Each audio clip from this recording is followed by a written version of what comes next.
is let's say I have Internet Explorer 7 and I don't know how to use it. So how do we install it? How do we use it? How do I make a certain website my homepage? How do I optimize my browser? So something like that. So those are many questions. So since we should make sure that we ask specific questions. So that those are specific questions, you would say. So, but to make it general, it better to you would just ask, may I ask for a module on how to facilitate my Internet Explorer 7. And then if you have specific questions, for example, you just have a question about how can we optimize the browser. So that is just specific. If you're asking for that specific question only, so if we would like to information about the Internet Explorer 7 as a whole, then you ask it as a whole. And then, but if problems would be on a specific part of that, then it would be better to ask it specifically, because that would be easier for the reader to reply, and then the answer they would provide would be more satisfactorily, and it would definitely address the specific concern we have. Okay, next would be so enclosed return postage or stamped address envelope. If only we are the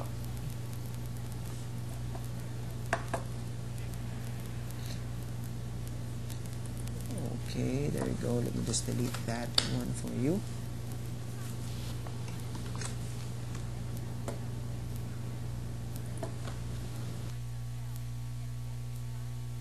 Okay, so if we are the only one to benefit from the inquiry, this should be done, unless the contrary, the recipient will also profit, such as in sales. So, for example, you're asking for a certain information from your, shall we say, you're already located here in Manila, and then you try to write your previous school, and then you're asking for certain information about your stay on that school. Of course, you would not expect the school to shall we say to use its resources to answer your questions, since it's not already their business. So it is better that you include on your letter an envelope with stamp on it, so they would no longer shall we say spend anything with replying to you. So that is important. But unless if you're writing to a certain company, so you're inquiring about their products, you're inquiring about the services they provide, of course it would not be necessary. It would not be necessary for you to include self-addressed stamped envelope, since of course as you were writing a company, since you're writing a company involved in sales, of course it is their obligation, of course it's included in their job to reply to such questions and to spend for such questions, as it may at the end since they're replying would somehow be a possibility of a sale on their part. So it would not be that of a burden for them to spend a little amount just to reply to such inquiries. Okay, so be courteous and appreciative. These means avoid expressions such as, so I know I'm imposing, but, so these are no-nos in writing a letter of inquiry. I don't want to inconvenience you, so I shouldn't take your valuable time. So those are, shall we say, expressions. These are negative statements. So although, yeah, you're trying to be polite in a way, but in a wrong way. It's being polite in a wrong way. So we could better say this in other ways. So it's not, it's in other words, saying it in a passive script. Okay, so I don't want to inconvenience you. So these are things that should not be used, or similar, or other similar statements as to these given examples, as you can see on your screens.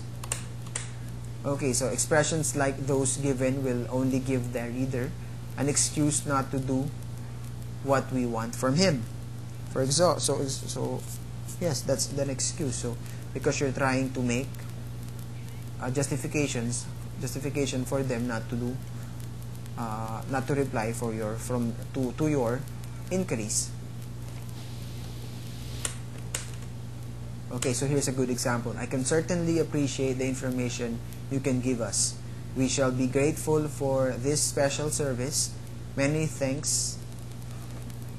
Okay, many thanks for your time and help.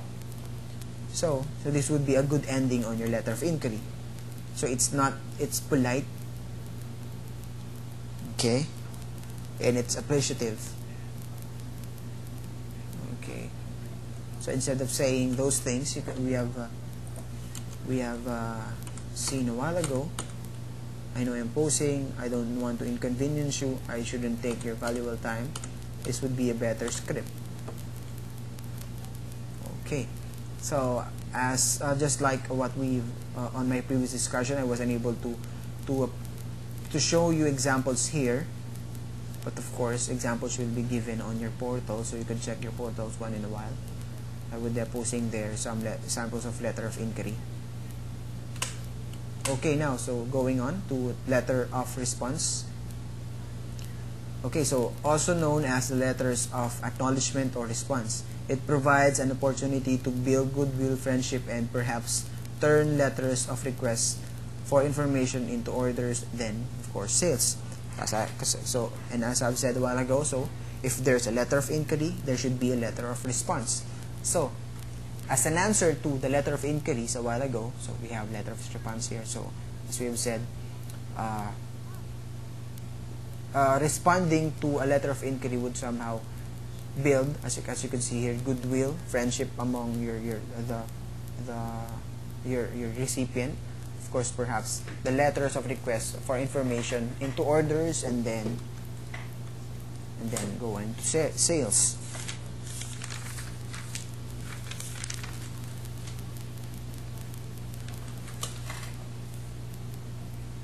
Okay, so it is always a good practice to confirm or express appreciation for favors, checks, money, business papers, order, or even inquiries. In fact, not only it is good practice, it is good business. So it is good business in the sense that, as you can see, by responding, you could turn simple requests for information into orders, and then sale.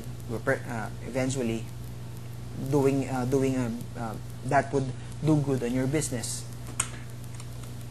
Okay, responses may determine the image of company. A company projects to the public. Surely, with stiff competition, we cannot underestimate the possibilities of winning clients through letters of responses. Of course. And nowadays, the company who answers the letters of their clients fastest usually wins the shall we say, the client. Okay, so say for example, you wrote both. You would like to purchase a certain car, so you wrote, shall we say, Honda car, and then Honda cars, and then you wrote Toyota Cars Philippines, and then you wrote them on the same day. So on the following day, Honda car presented a reply, but Toyota haven't gave a reply yet. So this is just an example. So